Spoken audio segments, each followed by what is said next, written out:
This podcast is a collaboration between Costard and Touchstone Productions and the Dads from the Crypt podcast.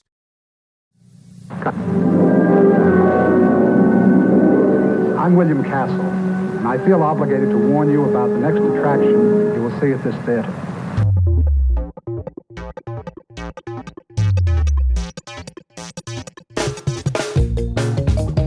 Hello, and welcome to another episode of the How Not to Make a Movie podcast. I'm Alan Katz.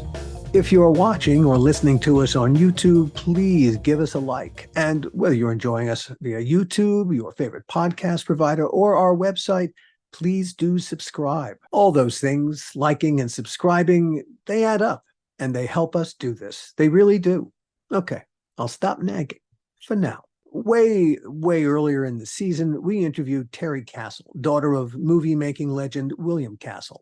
In addition to directing some iconic B-horror movies like 13 Ghosts, Tingler, and House on Haunted Hill, William Castle produced Rosemary's Baby. What have you done to it? What have you done to its eyes? He has his father's eyes. Now, during our chat with Terry, I told her how the night before my son Tristan was born, my wife and I watched Rosemary's Baby. Well, Terry, it turned out, had a similar kind of experience. The night before her son was born, she dreamed about Rosemary's Baby. Maybe it's a coincidence, but both sons have their father's eyes. Power is stronger than stronger. Satan! His might shall last longer than longer. Yes, Satan! No! It can't be! Hollywood has always treated horror like a bastard stepchild. It loves profiting from it, hates having to sit with it. The studios take horror for granted. That's why they don't know how to do it anymore. And back then, especially, they definitely didn't know how to promote it without feeling ashamed that they were promoting it. William Castle didn't have that problem. He understood horror just fine, and he saw ways to promote it that no one, frankly, had thought of before. Now, in addition to all the movies I mentioned, Castle also produced an unsuccessful anthology series called Circle of Fear, which ran on NBC in 1972 and 1973.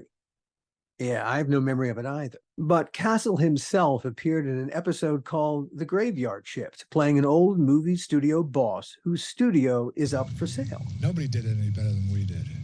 And you know why? Because I knew what the public wanted, to be scared out of their wits. That's why I gave them the most terrifying characters ever created. If you've never met William Castle before, you're in luck. If you've met him before, you're in luck. The Castle of Horror is a great place to return to. Today we have a guest named Terry Castle.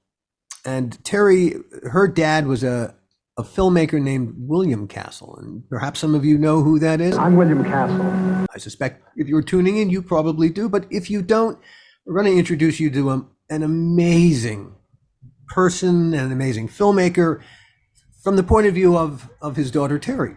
But the reason that we're even talking about William Castle is because Gil made a couple of movies. They were remakes of some of Castle's great movies. And how is it that you came to make those movies, Gil?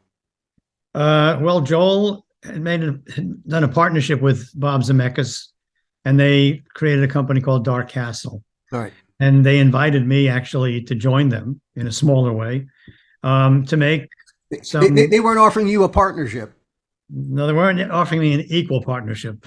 That's what they weren't offering. Yeah. But it was an interesting relationship, and one of the first things that they did was they had access to and got the rights for William Castle Library.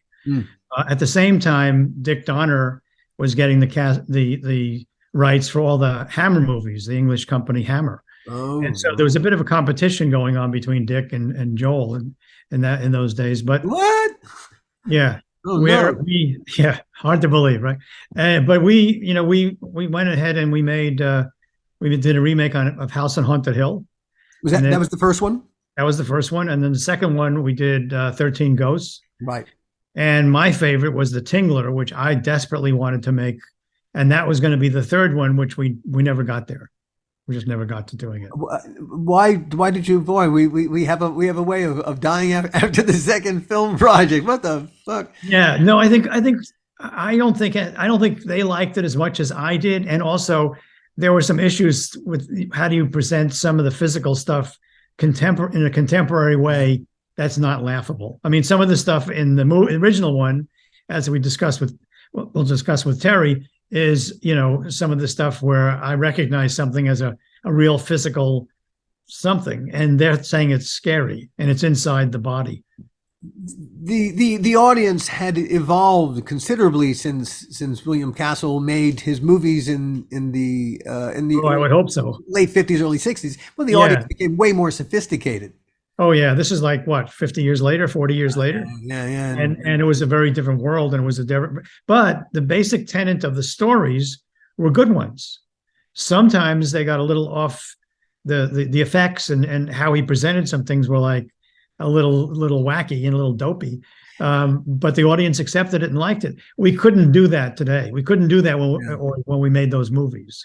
And, you know, Castle was especially famous for the movies probably paled in comparison to the promotional gimmicks approach. The gimmicks of sale. Yeah. The gimmicks of sale were unbelievable. Just a genius. He would make chairs vibrate. Yeah. And he would say, no, and they would say, well, how many chairs? And we can do a few. And they go, no, all the chairs. I want them all to vibrate. And the studios and the people who own the theaters would say, well, wait a minute. You want you can't have all the, how are you going to make all the chairs vibrate? That's what I want. With House on Haunted Hill, he had a ghost, a skeleton on a wire. Yeah. Was it a ghost or a skeleton? It was a skeleton. Skeleton, okay. And it would come down on a wire. I mean, there was no physicality to this in terms of how did they do that? It was like right in front of you. It was not a complicated joke, but it was funny, and also if you hadn't seen it, it was scary. I mean, people were frightened, and that's really what he wanted to do. So he brought a degree of showmanship that, you know, no one had done before in scary horror movies. Yeah. And I don't think anyone has done as well since. He brought real theatricality into the auditorium where the movie. Yeah, and his background was in the theater. Yeah, right. And so he brought that. I mean, in some ways, you know, my background in the theater brought me to a place where I started making movies, and then the theatricality of the theater, I think, is sort of instilled in me in terms of how do you make a movie, and what's important about making that movie, what's important about what you tell the audience and when you tell it to them and how you tell it to them. And what are you trying to, what kind of reaction are you trying to generate from them as you're portraying and telling them the story? Yeah. You know, the theater also, because it's live, there's no margin for error. And so you have to learn a whole other bunch of skills just to, you know, not fall off that high wire. And one of them is to keep going. No matter what happens, you got to keep going. Absolutely. These are important lessons at the end of the day. Yeah. The show must go on. Right. And this show must go on. And in fact, let's bring in Terry. Let's bring in Terry. She's fantastic. You know what? I am what I am. Aren't we all? Exactly. It's funny, the timing of this conversation with you is interesting to me personally. We will get to Rosemary's Baby. We will of course we will get to Rosemary's Baby. But pardon? Do we have to? No, I'm kidding. Go on. Do we have to? Well, we'll certainly touch on it. Okay. I'm just afraid of that movie. But anyway, go on. No worries. It's fine. We'll take that under advisement. My son just turned 24 yesterday, and he was born in Vancouver. I was doing a show called The Outer Limits for Showtime. And the night that my wife went into labor, we were Don't tell me he had Rosemary's Baby story. We were watching that movie. And we watched. I actually had a dream the night I went into labor about Rosemary's Baby. Oh, that's so funny. No, it's not. And your poor wife, tell her I am so Oh. sorry. Oh no, but being the people that we are, we watched it all the way through to the ending and enjoyed. Of course, it was not the first time we'd seen the movie, so Right. we knew exactly what we were watching and what we were doing as my wife was in labor. It just seemed so poetic in There you go, right? in a Oh perverse my way, God. but this is what we all do. This is who we all are. We're not like other people. No, we're not. And that, of course, yeah, we're not. And I literally did have a Rosemary dream Oh the my night goodness. before I gave birth, and it wasn't good. It wasn't a good dream. So that, Yeah. it was creepy. Did My he advise, doctor was not who I thought she was. did he have eyes like his father? Exactly. And speaking of This is real. This isn't a dream. Sorry, Right. go on. speaking of eyes like her father, I have eyes like my father. that was my question. Do you have eyes like your father? Cool. I look exactly like him. Wow. And And when people would comment when we'd walk down the street, they would like, "Oh my God, you look so much like your father." Wow. He taught me Hmm. in William Castle form to kiss my hand because I was now looking like him, and I should be so lucky.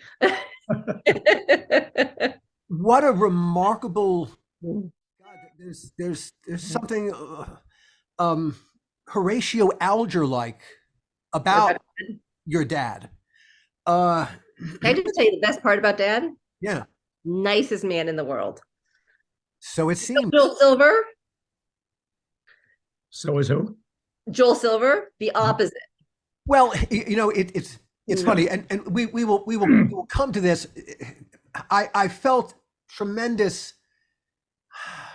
I related to your dad in a lot of ways.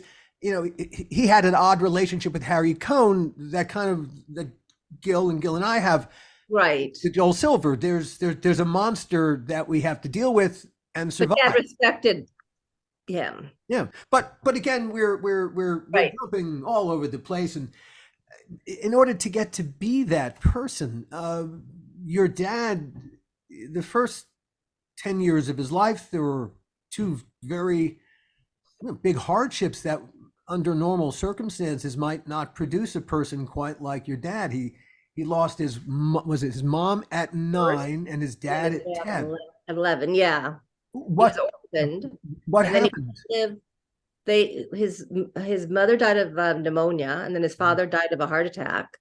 And he had an older sister who he sort of slept on her couch for a while. Mhm. But he basically raised himself.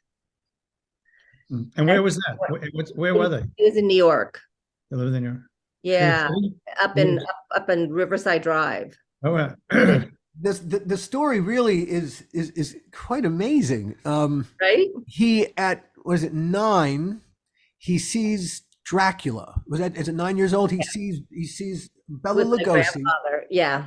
in a production of Dracula, live, a live version of Dracula, and he has that moment that most of us have, where you suddenly go, "Gadoing."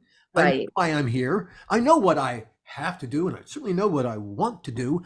And then your dad went back and watched that show again and again and again. Yes, he How did. many times did he actually Who watch knows? Bela I mean, Lugosi? he probably snuck in, a dozen times. Wow. Well, yeah, sure. Okay, Yeah. sure. Yeah. But then finally, and again, it's perseverance. It's God. There's Yeah, an and object lesson there. I think there was a combination of the captured the imagination. Sure. But then I think there was also, after he lost his family, Yeah. the feeling of family, on whether it was theatrical or plays or Broadway or movie sets or at Columbia. I think it was the feeling of family that he gravitated towards so much too. Yeah. He's still, like I said, he persisted, and he eventually he meets Bela Lugosi. Yeah. And not only does he meet Bela Lugosi, but Mr. Lugosi takes your dad very much under his, I'd say his wing, but under his cape. He does. He And- does. He and- does. And I don't know if that's where the horror, I mean, that's where he was bitten. There you go. Once it starts, there's no stopping. I told you, Alan, it runs in the family. I told you. But, you know, that, you know, started his brain and his desire to work actually in theater. But to make horror films was the him seeing the lines for Diabolique, the French film, and how successful it was. That's when he actually took the first step to mortgage our house, buy a book called Macabre, and make it into a movie. Your dad does say in his book that seeing Bela Lugosi was the first moment when it occurred to him that he wanted to scare the crap out of people. Yeah. Yes. Yeah. Now, how? I You know, think that a little bit with a grain of salt. yes. But let's go with it. Mario. My dad's daughter. Yes, that was the moment he knew he had to make horror films. And he knew somewhere along the line he'd come up to the devil, and the devil would have Why to are you stepping on the man's myth? Never. I would never do that. It's but still his persistence and his, you know, well, like I said, Bela Lugosi. I will tell you one thing. Sure. He wouldn't buy this notion of how not to make a movie. Like, people would come to him, I mean, I might be jumping around here, and he would say, you know, I want to be a producer. And he'd reach deep into his pocket and he'd go like this, and he'd go, puff, you're a producer, now go produce. Oh, it's absolutely true. As Gil can attest, as I can attest, it is you have to go do. Yeah. It is, that's the magic sauce. It's the magic sauce. The secret sauce is going and doing, and you succeed sometimes and you fail other times. And you have to have chutzpah or balls or whatever you want to call it. Indeed. Well, That's a hard lesson. That's a really hard lesson to learn, you know? It's a really hard lesson to, and if you don't have it, you don't have it. Yeah, I asked Joe Papp and Bernie Gersten for a job, and Jules Irving when he was running Lincoln Center, almost every day when I was living in New York. Give me a job. I'll do anything. Just give me a job. I just want to work at Lincoln Center. I just want to work at the Shakespeare Festival. And Joe, you know, took me aside one day and said, Gil, I can't give you a job here. You'll frighten everybody away because you'll take over everyone's job, and you're going to be a producer. You just sound like a producer. You're going to be a producer. So produce something. And I would walk out of the room almost in tears, feeling like, Joe, if you don't like me, just say you hate me and throw me out. Don't give me. And then when I produced a play that was successful, and Joe and Bernie were there in the audience and came up to me afterwards, it said, now you're a producer. Then I understood what they were talking about. Talking about, yeah, but it is a really hard thing. It is really hard. And I think, do you think it's harder today? I think it's much harder well, I think in a lot of ways it's much harder. I do. And in some ways it's easier. I think the social media aspect of it makes it much more accessible to a wide audience, and people seeing your material in a much greater way and a much more convenient way. I mean, when we were at it, doing it, 20 years ago or more, you had an off-Broadway play, you had a workshop someplace, but people had to be there. You didn't have this media advantage where you could get, 5 million, 2 million, half a million people watching it all at one time. Right.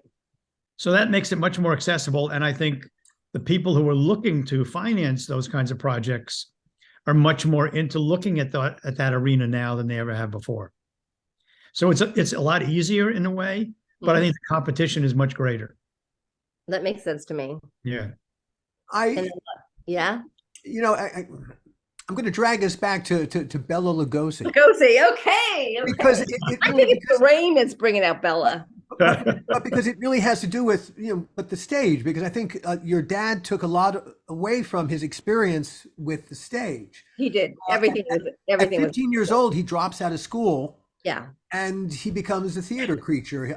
In fact, his teenage years are spent entirely on Broadway. He's building sets. He's working backstage.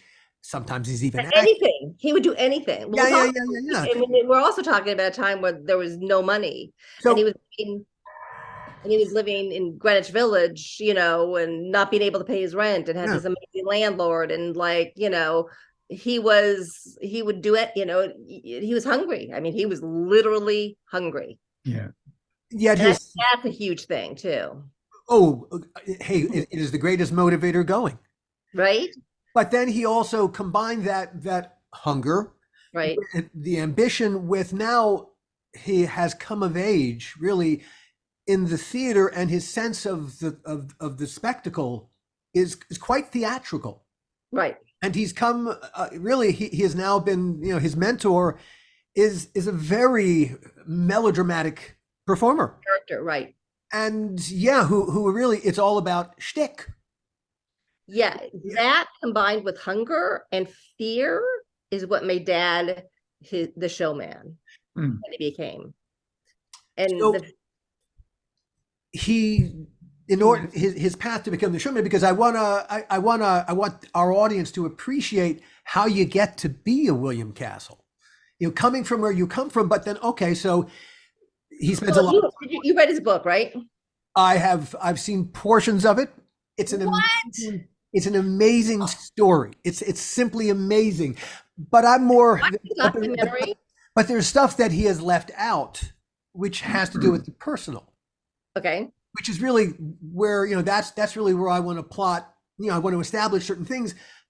Did you ever hear the story where he took over a Connecticut theater? Yeah. He gets a hold of Orson Welles' telephone number. Well, and Orson says, you could have this theater, Yes, play, et cetera, right.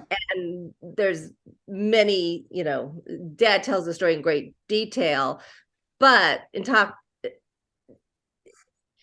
had a German actress named Ellen Schwanke, who Hitler sent her a note, said, you need to come back to perform, and my dad got hold of this, and then he used that as an opportunity. He was like, okay, I'm going to be the man who says no to Hitler. And then he planted all these stories everywhere. And again, the theatrical in him, the spectacle person in him, which he learned, combined with the fact that he hadn't sold a ticket, and it was going to be a flop. It was like the hottest summer in Connecticut. Nobody had bought a ticket, and he was going to be a failure, which was so motivating to him. You're sure. Made him go out in the middle of the night with spray paint. He was a Jew. Yes. And with his spray paint swastikas all over the box office, and topple it and break the glass, and say all these anti-Jewish slogans, so that the governor got involved, and it was a huge hit. And everybody came. They came in their minx coats. Suddenly, he had all right. He had created an artificial event around the movie where suddenly there were people cared about the movie when previously they didn't care. It was rather audacious. I mean, it worked. The play apparently was a huge success. Huge success, yeah. And that's how he learned. So what is that? So that's learning what he learned from the theater and taking that idea, right? And then McCabe, his first movie he had put money in, he had put let's not get him quite there yet, because he hasn't gone through the Harry Cohn machine yet. Okay. And I think there's a lot that he takes away from the Harry Cohn experience that also, he arrives, he's, how to be a movie maker. And it doesn't take him very long from the time that he arrives at Columbia to suddenly Harry Cohn has him directing movies. Like many movies, like all sorts of movies, like, this movie in 5 days, this movie in 20 days. It was just like, what was it? I just saw the budget for one of them was $50,000. Well, Hedda Hopper said it was $75,000. Your dad said it was $50,000, and the schedule was 7 days. Was it something to call it? I met a stranger. Was it Strangers Marry? That was one of his first ones. Was when Strangers Marry. Yeah. It was just, I mean, just ridiculous schedules and ridiculous budgets. And yeah, and he was actually quite a good director. He was a really solid director. It's funny. I saw a little bit of Masters from Kansas. Okay, I've never seen that. Masterson from Kansas, about Bat Masterson. It's a Western, and it's all right. The script is, I would say, it's rather direct. It's not bad. It's not subtle, let's say, but really it's the characterizations are all bang on. The actors are actually quite good. It's actually really well made in its fundamentals. Absolutely. Right? Positively. Your dad was a terrific nuts and bolts director. He absolutely positively, he could direct anything. Yeah. And he loved it. And he loved the people. And he wanted, he loved the people, and he loved he loved the family again. He was orphaned. When you go on to a movie set, everybody there becomes your family for those 2 weeks, whatever it was. But there it was longer because 2 weeks. Them, huh? No, but yeah, I know. But I mean, you work with the same people. I mean, I remember as a little girl walking onto movie sets with Dad, and everybody would be, hey Bill, like from the rafters, or that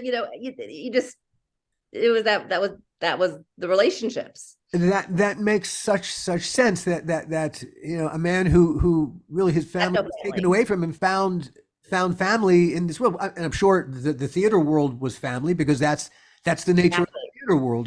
And certainly one of the most appealing things about being on a film set, if you're there for a length of time, is the bonding, the social experience of having this new family. And he loved that. I'm sure. He loved that. And he loved the creative process, and he loved stories. I mean, it was, my entire life his nose was in a book, or tell me the story to anybody who would walk in the room. Now, it's remarkable that your dad was one of the few people that Harry Cohn, one of the legendary monsters of Hollywood, right? That Harry Cohn liked your dad. Just to give the audience a sense of what a monster Harry Cohn was when he died, and everyone in Hollywood showed up. It was Red Skelton was giving the eulogy, and Red Skelton said, this today is a demonstration of everything that Harry believed. If you put out something that people want, they will show up. Interesting. There was Harry Cohn dead, and everybody showed up. Well, what my dad said, like in the later years, when studios began to become these corporations, he's like, I knew Harry Cohn, he was an asshole, but I knew his kind of assholiness. He understood it. He could deal with it. And I'm sure that's how you guys kind of felt. Like you felt like you could deal with it because you knew it and understood it. And I think that was Dad's relationship with Harry. It seemed like with Harry Cohn, as our analog is Joel Silver. Mm-hmm. And we know for a fact Harry didn't wear pajamas to work. That was maybe a little different. Harry Cohn. No, actually, it wasn't. Joel used to wear. I used to always say to him, he was wearing pajamas. He would say, "No, it's a very chic outfit I'm wearing." And I would say, "Okay, it's pajamas. It's very chic pajamas." And then, of course, we get into a fight. Right, but I met him. He was wearing pajamas. Yeah. Our first assistant director on Bordello of Blood was a guy named Lee Knipperberg, and Lee would refer to Joel when Joel would visit our set as the pajamanator. Well, I'm sorry, Lee was Canadian, so he called him the pajamanator. Pajamanator. That's very funny. Yeah, that was intense. But we can get off the subject, but we'll go back there later, because I felt so sorry for Bill Malone on House on Haunted Hill. I didn't know what to do with myself. But dealing with the Harry Cohns and the Joel Silvers is not everybody does that successfully. Right. Did your dad ever bring home some of the agita that Harry must have caused. Yeah, it was. I was a little young because I think Dad. I mean, because I was born after the Harry Cohn period, pretty much. So I don't remember him bringing that home. Gotcha. I mean, I have all these telegrams from when my mom and dad were traveling. It'd be like, needed on movie, stop, come home right away, stop. My dad would be like, been here one day, this is honeymoon, stop. Harry Cohn says, get back here, you SOB, stop. And Dad would be like, okay, stop. Yeah. Salt of the earth. Yeah. I have a couple of similar situations. Really At another time. Right, This Gil? town attracts a certain kind of asshole. It just Right? does. But Yeah. it was Charles Bluedorn who really scared the crap out of him. Right. Really? You know who that is? Oh yeah. Yeah. Open Western. Yeah. Yeah, in the Rosemary's Baby days. I mean, Yeah. he was scary. Why? All right. What was scary to your dad about Blue Norn? I don't know particularly, but he would be shaking he was in the middle of making Rosemary's Baby. He'd be summoned to the, New York, to the top floor of, and Charles Bluedorn, who was this German, he was just an ass. I mean, he was just mean, and he was going to take away the fun. And then, there was Frank Sinatra involved, and then there's Mia Farrow, and they're over budget. And my dad made entire movies in the amount of time it took Polanski to do one scene. And it was just a lot. Yeah. Yeah.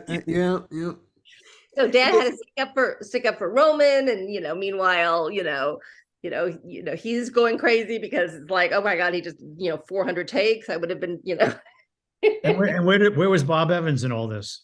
So he was in New York and Dad would have to either fly there, or they did some shooting, in New York, and he'd have to go up there and he'd have to meet with him, and he would be terrified.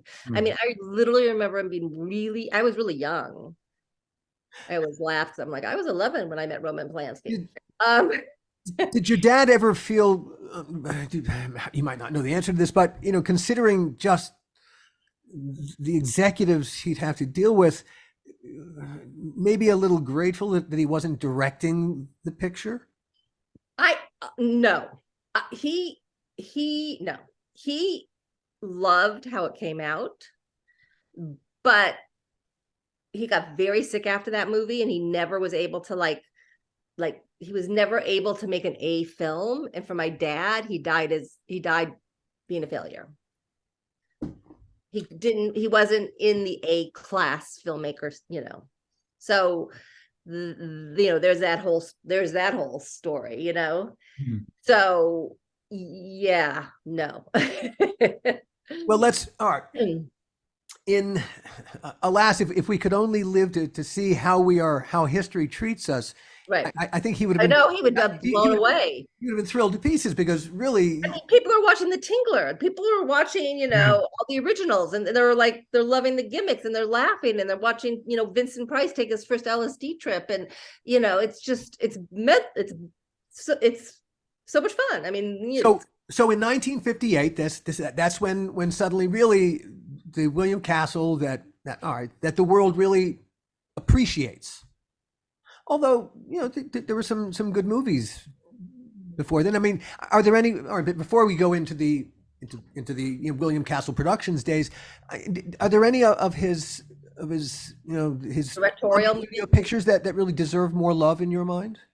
I love the Whistler series. I mean, I look at those, and technically, I think they're solid direct, for what it was. Mm-hmm. But it's hard to get past how much fun his later movies were. Right? I mean, it was just the sheer fun of going to the movies. Sure. And all right, so he sees the ebullient. And also, I was of age. Right. With his other ones, in the 40s and 50s, I don't remember that much, and I didn't see them when I was young, because you couldn't get them. So your dad makes macabre. He mortgages your house to make Macabre. Yes, I was not, I don't even know if I was born yet. Okay, but Might have been still, the year I was born. Yeah, he says to my mom, yeah, we're gonna mortgage the house, and we're gonna get this $100,000. And then he makes the movie in 10 days or so, whatever it is, for $100,000, right? yeah. And it's not that good. It's okay. It's not that scary. And But he has a couple of great gimmicks in well, mind. he wakes up in the middle of the night, he's like, holy shit, Yeah.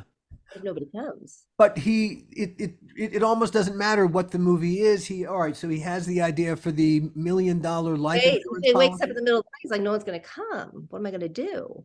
Huh. And we had an uncle. I had an uncle that lived in England and worked for Lloyd's of London. He's like, insure moviegoers against death by fright. Awesome. If they die when they're seeing that film, they'll get $1 million. They'll get what was it, $1,000? Yeah, $1,000. Sure, we'll get $1,000.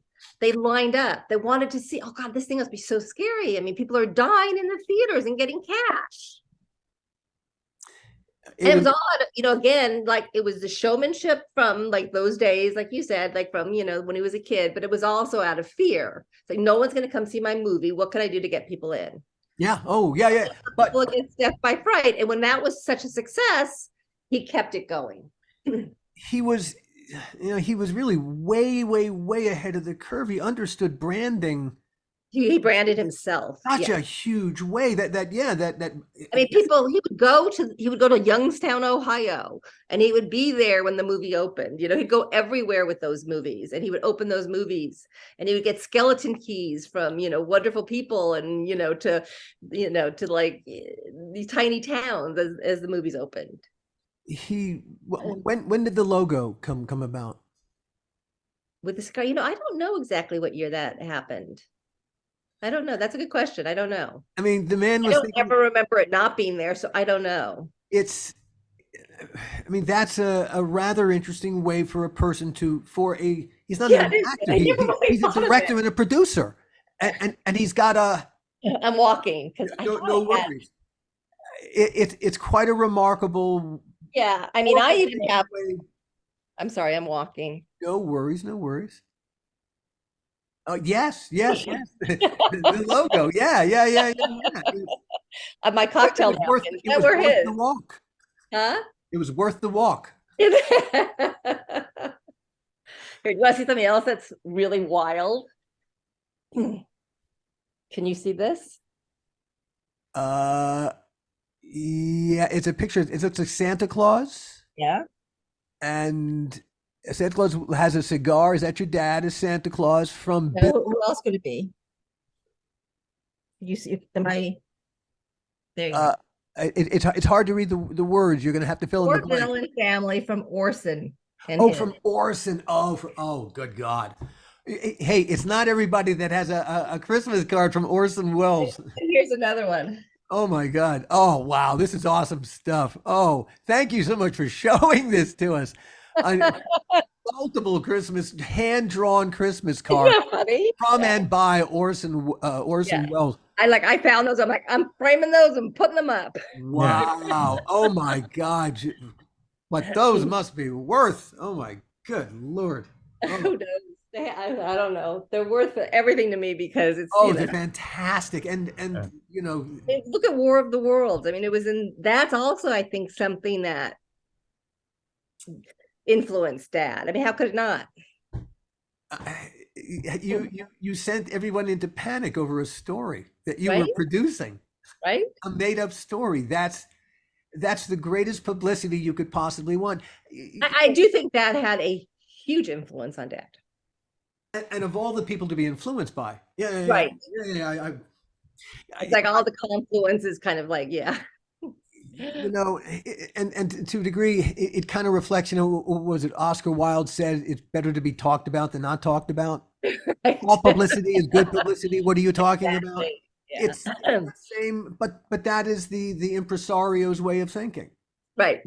Whatever brings them in the door, who cares? You sold the ticket. Isn't that the bottom line? And when I was a little girl, we would go to, when Rosemary's Baby was playing, we would go to the movie theater on Westwood. It was played at Yeah. I forgot the theater. Was it the Crest? It was on Westwood, right below Wilshire, I believe. Sure. And he would count like he would be 350 plus 350. He would get- but he was such a nice guy that after Rosemary's Baby played for a very long time, he went to the theater and he gave a tip to the popcorn guys and to the ticket guys because they were because they were family to him. Wow. Wild, huh? The the gimmicks were increasingly, well, they were genius. Each film had It was its- genius. The gimmicks were genius, but Huh. getting the studio's buy-in was even more. I don't know how he did it. the I'm gonna put electric shocks under the seats of theaters. Can you imagine can you imagine? it is such a and you don't have to do it under all the seats. You only have to do it under a couple, because once you get one or two people screaming, hey, the power of the mind, it's the madness of crowds. Suddenly they'll all start screaming. Right. Yeah. And then also like people like John Waters like talk about like how they would go and they'd look under the seat to make sure they got one.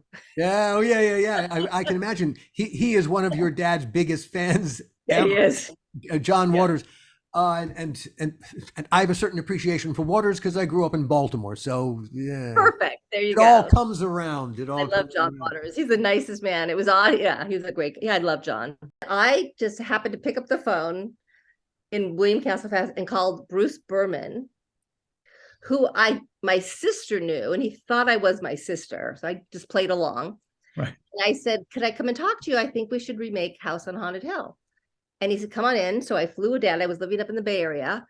He said, I have good news. Literally, like I got there like 10 minutes later. I have good news and I have bad news. The good news is it's greenlit. You're making it. The bad news is you're making it with Joel Silver.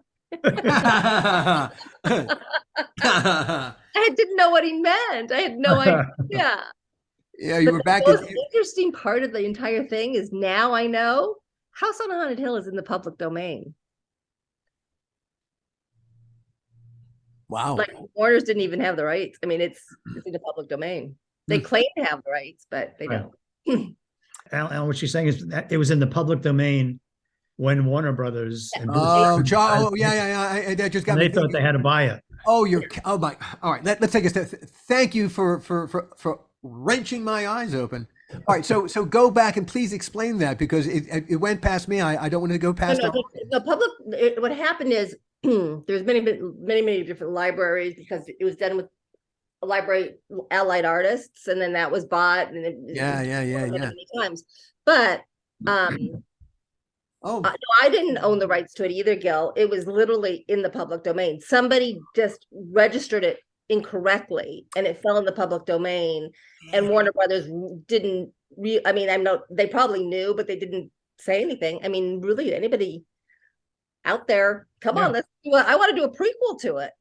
When we get to 1959, he drops two amazing really well with Macabre classic movies. Well, we get isn't it Tingler and Haunted Hill dropped the same year? House on Haunted Hill and the Tingler.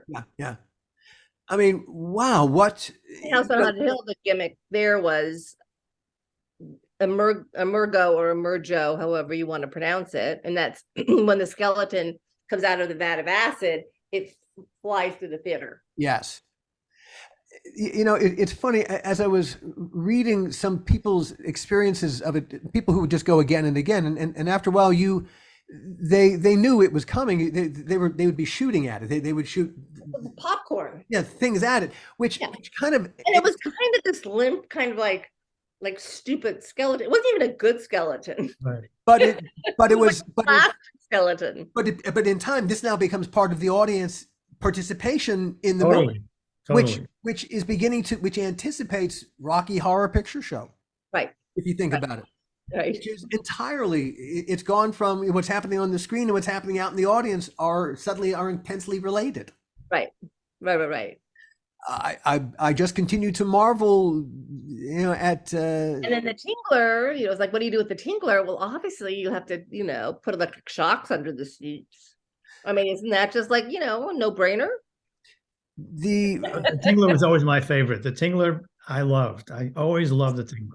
It's my Gil. It's my favorite of Dad's movies. Really? And that's the only one that could never be remade, in my opinion, because it's perfect the way it is. It's so campy. Yeah. You know what I mean? It's just so campy. I remember the Price first is time I saw Wonderful. it. I remember the first time I saw it, and they throw out what the Tingler is, and Yeah. I'm looking at it. I'm going, wait a minute, That's the it's an Tingler? arm. That looks like someone's arm. What is that? How can that be part of somebody? Wait a second. It's an arm. Why couldn't they do something bigger and better? It's an arm. I see it's an arm. How can it stick in a guy's stomach? And I just remember looking at it and watching that over and over again, going, didn't anybody else think of this? It's an arm. Oh my gosh, it's like so stupid, but it's great. I mean, it's perfect. Yeah. It's perfect to me. The Tingler and House, especially House. Hmm.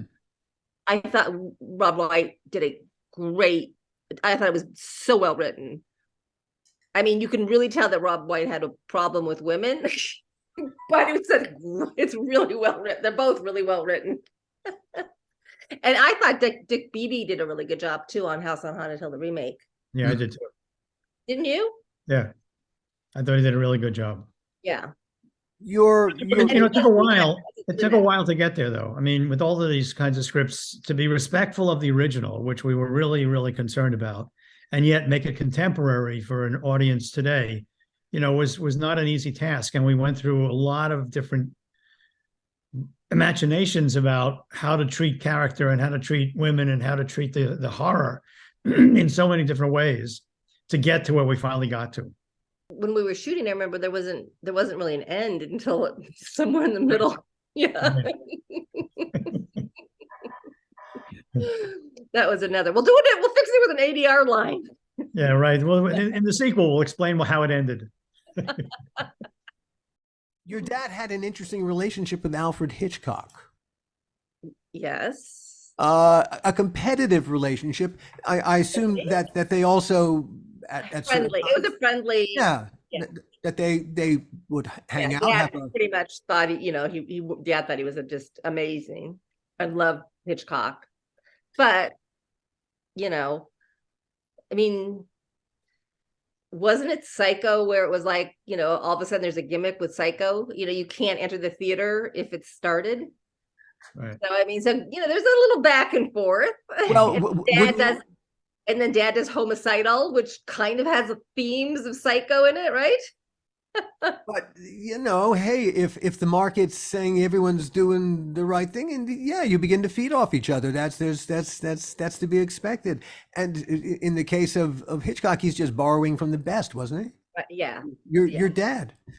Well, and Dad was borrowing from the best too with Hitchcock. I mean, that was his logo, right? but there you go. I mean, why not? Yeah, why not take from Why not Hitchcock and Orson Welles? I mean, they're not bad people. Drink coffee. We're still talking about your dad's oeuvre, right? We're still, he died in 1977. He is as fresh today as probably fresher. Really, it's amazing. It's amazing to me. The reason I actually thought about House on Haunted Hill and remaking it is because I was living in New York and I would be going to these small mom and pop shops and like video shops, and I'd be like, House on Haunted Hill, top 3 video rental. I'm like, how is that possible? To me, that blew my mind. Obviously, your dad wanted very much to direct Rosemary. Rosemary's because that would have been a change that would have taken him into a different place career-wise. Right. But could he have done this film that Roman did? No. It would have been a very different film. I'm sure it would have been a solid, great film, but there's no way my dad would have been able to do that dream sequence that way. No way. The other thing is Roman's ability to work with the cinematographer as closely as he did was as we said, your dad was a terrific rock solid nuts and bolts filmmaker. And he understood how to tell a story in the medium, in all the fundamentals. Well, he read the book. He read the Galleys. He got the Galleys. Yeah. And made my mom. It was very expensive to buy the rights to that. It was R11. who was already pretty famous. And again, he said to my mom, "You have to read this because I want to mortgage the house in the morning." I want to mortgage the house in the morning. Start reading now. So he mortgaged the house, got the rights, Yeah. and then went over to Paramount. And Bob Evans was like, "How the fuck did you get this, Bill? You know, like another, over the top character. How did you get this? You know, and made a deal, made a lot of money." But the part of it was best efforts to become that you'll be the director. Well, But they weren't so great. Huh? I hate those words. Best efforts. Best efforts. Right. And Dad was pissed off, but then he met Roman and he really liked it. And I thought he was just brilliant. So no, it's he definitely Polanski brought something quite unique to his personality. I do have to say though, seeing a lot of I've seen so many of Polanski's films, and I might be like a little prejudiced here, but I think Dad did keep him really close to the original story, and I think that really helped. He didn't go off on weird tangents. He stuck to Ira Levin's story. What made your dad a great producer is that he was a director. Yeah, there's no way a director can bullshit him because he knows. Dude, who are you talking to here? Someone who doesn't know how to direct? Right, and exactly. Because your dad understood the fundamentals, he understood what you need to get out of here. Right. To make the day. And your dad was a Can you imagine? Guy. Can you imagine the amount it takes, and they're over budget, and Frank Sinatra's calling the house, and Blue Dorn is screaming at my dad, and Bob Evans is like, and it's like the Godfather just was up on the horizon, and it was like, oh, it's just I can't imagine the chaos. How not to make a movie. How not to make a movie. I can imagine the chaos. I've had chaos like that on many of productions. Right? Yeah. Insanity. I mean, I do remember Frank Sinatra calling the house and just screaming at my dad because Mia Farrow was like 21 years old. Yeah. She's off this movie. Boy, it is just sometimes when the larger than life personalities smash into you, I know, right? And you're just trying to do your damn job. You're just trying to do it, right? There are a few things quite like that. In our podcast, we tell the story in Bordello of Blood of how Sylvester Stallone kind of did the same kind of thing to us with yeah. And you live to tell another tale. We think we have, yes. Yeah. I'm not sure. Another tale of the crypt. he was a terrific filmmaker. He was, by all accounts, you seem to be saying, a terrific dad too. He's the best dad in the whole world. I mean, he literally was the best dad. I mean, he was. I couldn't have had a better childhood. I mean, I didn't know from really. I mean, he'd get calls and he'd be like, "Oh, I can't go there. Okay, unless I can bring my kids. Can I bring my kids?" So, like, I do remember going to like ridiculous like Passovers with Sid Caesar and Jan Murray. Wow. I was 5, but Dad wouldn't go in because we were a family, and the family to him was everything. So we were like a little island. Castle was a translation of the original family name, which was Schloss. Correct. The only person that I know from his youth was Howard Koch. Of course, he's passed away a long time ago, but they knew each other in New York. Huh. But I never knew my grandparents, obviously. I had a relationship with my aunt who was 11 years older than my dad. Yeah. I mean, I think my grandfather was an umbrella salesman. I think he went through such hardship that I think he wanted to make it easier for everybody. Like, there's some filmmakers that are so generous with their time, and there's some that like that you have to make, because it was hard for me, it has to be hard for you. My dad was the kind that I want to make it as easy for you as possible. Like, come in, they do it, he would do whatever he could to help people find their dreams, because it was such a tough upbringing. But again, he was always sort of a daredevil. He kind of always had chutzpah. He tried to swim the Hudson in the winter. He did stupid shit. He took some kind of drug and thought he could fly off of a roof. I don't know. He told me stuff. I don't know. I don't think Dad did LSD, but I don't know what he did. I don't think he knows what he did. I would think that your dad in the current environment, an internet world, a podcasting world, a world where you can got a TikTok world, a YouTube world where he would anyone he would love it. He would freaking love it. He'd be an influencer. I think that's exactly correct. Yeah, I think he would be. But here would be the issue. God. I'm not sure he'd ever leave the house because he'd be watching movie after movie after movie. I mean, it'd be like, oh my God, I can watch these movies. Like that to him would have been and I'm so sorry he didn't get to see that because he loved movies so much. Mhm. Did your dad have a favorite movie or two? Lawrence of Arabia? Really, Lawrence of Arabia. Yeah, he did love Diabolique. But Lawrence of Arabia, I think, was one of his favorites. What did he? I mean, of course, there's a lot to like about Lawrence, but what in particular do you think? I think the cinematography, the scope, the story, all of it. He also loved foreign films. So, I mean, he loved Amarcord. Oh, sure. Huh. He's a Um, Fellini fan. yeah, this is what he told me. This was his advice. He said, Terry, you go see the movie the first time, you cannot analyze it. You just got to go and you enjoy it. You don't look for anything. The second time, then you can look for shit. But the first time, you have to go and just enjoy. Good advice. He loved movies, right? Let it wash over you.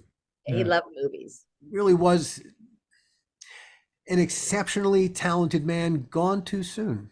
Gone too soon. And he was the nicest, kindest person in the world. And politically, all the right stuff. He was out there working for those who can't help themselves. If you were to cast someone to play him today, who would you cast?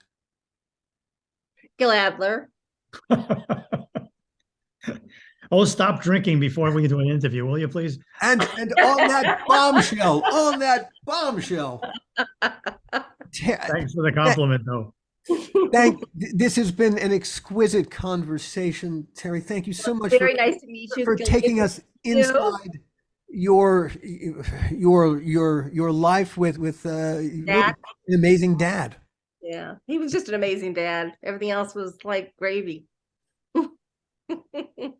Great to hear that. Happy, healthy New Year. And a happy, healthy New Year to you. And as always, thank you everyone for joining us, and we will see you next time. The How Not to Make a Movie podcast is executive produced by me, Alan Katz, by Gil Adler, and by Jason Stein. Our artwork was done by the amazing Jody Webster, and Jason Jody, along with Mando, are all the hosts of the fun and informative Dads from the Crypt podcast. Follow them for what my old pal the Crypt Keeper would have called terrific crypt content.